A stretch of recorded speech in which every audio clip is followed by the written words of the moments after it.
दोस्तों, व्रत या उपवास तो कई लोग करते हैं, लेकिन क्या आपको पता है व्रत के दौरान यदि हम कोई चूक कर देते हैं तो इससे हमारे व्रत का सारा फल नष्ट हो जाता है और कई बार हमें लाभ के स्थान पर हानि उठानी पड़ सकती है। वैसे इसी क्रम में आज हम आपको व्रत से संबंधित 9 ऐसी बातें बताएंगे जिनका व्रत के दौरान आपको ध्यान रखना बहुत ही जरूरी है। लेकिन शुरू करने से पहले यदि अभी तक आपने इस चैनल को सब्सक्राइब, वीडियो को लाइक व शेयर नहीं किया है तो जल्दी से कीजिए। नमस्कार और एक बार फिर स्वागत है आप सभी का आपके अपने वीडियो कलेश यूट्यूब चैनल पर। दोस्तों, जैसा कि आप सभी जानते ही हैं, हिंदू मान्यताओं के अनुसार नवरात्रि, महाशिवरात्रि, जन्माष्टमी व प्रत्येक माह में आने वाली एकादशी इत्यादि जैसे अनेक व्रत आते हैं व कई लोग सप्ताह में किसी भी एक दिन, जैसे कोई सोमवार के दिन तो कोई मंगलवार के दिन व्रत करता है। अतः इन सब व्रत के कोई न कोई अधिपति देव अवश्य होते हैं। जैसे शिवरात्रि शिव जी की होती है, इसी प्रकार से एकादशी भगवान विष्णु की और नवरात्रि माताओं की। तो दोस्तों, ऐसे में ये बहुत ही जरूरी है कि आप अपनी श्रद्धा के अनुसार जिस भी देवी देवता का व्रत करें तो व्रत के दिन आप संबंधित देवों के दर्शन अवश्य करें। इसके लिए यदि संभव हो तो आप मंदिर जा सकते हैं। यदि मंदिर जाना संभव नहीं तो ऐसे में आप अपने घर के बने मंदिर में उनका दर्शन अवश्य करें और पूरे दिन मन ही मन अपने इष्ट की भक्ति करते रहें। इससे आपके व्रत का फल कहीं अधिक गुना बढ़ जाएगा। अब बात करते हैं अगले नियम की। दोस्तों, माह में कई त्योहार, व्रत या पर्व आते हैं और सप्ताह में कई दिन भी ऐसे होते हैं जिस दिन आपको केश कर्तन यानी कि बाल या नाखून इत्यादि नहीं कटवाने चाहिए और ना ही दाढ़ी बनवानी चाहिए। लेकिन ये नियम उस दिन भी लागू होता है जिस दिन आप व्रत करते हैं। अतः अब से आप व्रत वाले दिन भी ये सभी कार्यों से परहेज करें। इससे आपको व्रत का पूर्ण फल मिलेगा। अब बात करते हैं अगले नियम की। दोस्तों, जिस प्रकार से मंदिर होते हैं एकदम साफ सुथरे और पवित्र और ऐसे स्थानों पर देवीय शक्तियां वास करती है, ठीक इसी प्रकार से आपका शरीर है। जैसे जैसे आप भक्ति में लीन होते हैं वैसे वैसे आपके इष्ट आपके निकट आने लगते हैं। विशेषकर वे शक्तियां जिनका स्वरूप उग्र होता है। जो कोई जन इनका व्रत इत्यादि करता है वे उसे अपने निकट होने का आभास अवश्य ही कराते हैं। अतः दोस्तों, ऐसे में ये बहुत ही जरूरी है कि आप व्रत के दिनों में चमड़े से बनी वस्तुएं जैसे जूते, चप्पल, बैग या बेल्ट इत्यादि का प्रयोग ना करें। ये वस्तुएं आपको अपवित्र कर देती हैं। अब बात करते हैं चौथे नियम की। दोस्तों, कई लोग रोजाना या सप्ताह में एक दिन या फिर किसी त्योहार पर जैसे नवरात्रि इत्यादि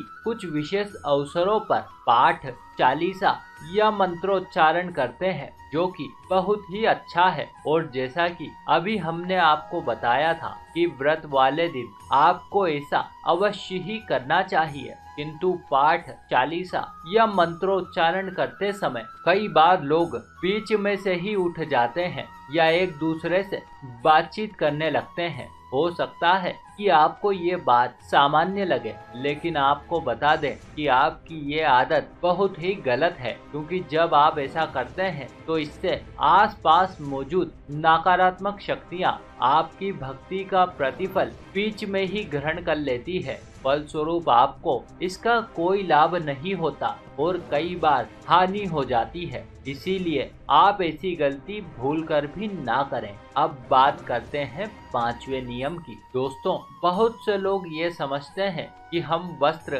केवल तन ढकने के लिए पहनते हैं, क्योंकि आज हम सभ्य समाज में जो रहते हैं और वस्त्र ही एक सभ्य आदमी की पहचान है। लेकिन आपको बता दें कि आपका ऐसा सोचना गलत है, क्योंकि वस्त्र केवल तन ढकने के लिए नहीं पहने जाते, बल्कि अन्य कारणों से भी पहने जाते हैं। और कई कारणों में से एक कारण है ग्रहों की ऊर्जा। जी हाँ दोस्तों, दरअसल अलग अलग रंग के कपड़े अलग अलग ग्रहों की ऊर्जा को अपनी ओर आकर्षित कर सीधे आप तक पहुंचाते हैं।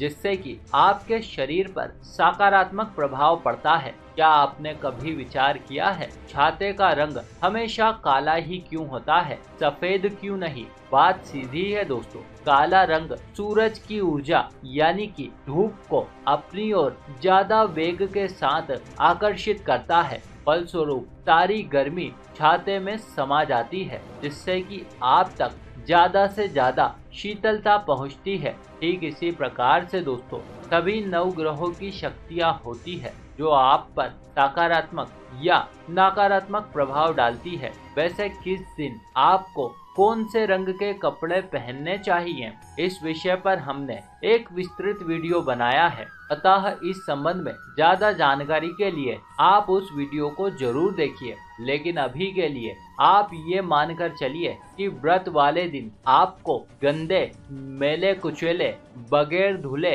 या फटे कपड़े बिल्कुल भी नहीं पहनने चाहिए, अन्यथा इससे आपको भारी क्षति का सामना करना पड़ेगा, क्योंकि इस दिन आप पर देवीय कृपा बरसती है। अब बात करते हैं छठे नियम की। दोस्तों कई लोगों की आदत होती है हर काम जल्दबाजी में निपटाने की। जरा सा कुछ सुना नहीं कि तुरंत ही उठकर खड़े हो जाते हैं। वैसे व्यवहारिक दृष्टिकोण से देखा जाए तो ये अच्छी आदत है। हर आदमी को ऐसे ही फुर्तीला रहना चाहिए। लेकिन आपकी जानकारी के लिए बता दें कि जब कभी आपने व्रत किया और आप फलाहार ग्रहण कर रहे हो तो ऐसे में आपको किसी भी काम के लिए बीच में से उठना नहीं चाहिए, अन्यथा इससे आपके व्रत का फल नष्ट हो जाएगा। अब बात करते हैं सातवें नियम की। दोस्तों प्रकृति ने मनुष्यों के विश्राम के लिए रात बनाई है। आप रात में सोएं व दिन में जागे,